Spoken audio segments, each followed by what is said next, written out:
নমস্কার বন্ধুরা, আমি দেবশ্রী চলে এসেছি স্বপ্নের ঘরকন্যা চ্যানেলে একটা নতুন মিনি ব্লগ ভিডিও নিয়ে আপনাদের সাথে শেয়ার করার জন্য। আর আজকে রথযাত্রা, তাই সকল বন্ধুদের আমি শুভেচ্ছা জানাচ্ছি। আপনারা রথযাত্রায় কোথায় গিয়েছিলেন অবশ্যই একটু কমেন্টে জানাবেন। আর আমরাও চলে এসেছি জগন্নাথ দেবের দর্শনের জন্য। আর এখন আমরা পুজো দেওয়ার জন্য চলে এসেছি।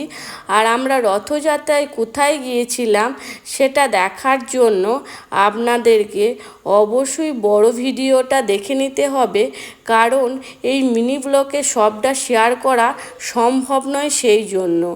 আর আজকের মতো ভিডিওটা আমি এখানেই শেষ করছি। যদি আমার এই মিনি ব্লগটা আপনাদের ভালো লেগে থাকে তাহলে অবশ্যই চ্যানেলটা সাবস্ক্রাইব করে দেবেন। তো দেখা হচ্ছে নেক্সট ভিডিও।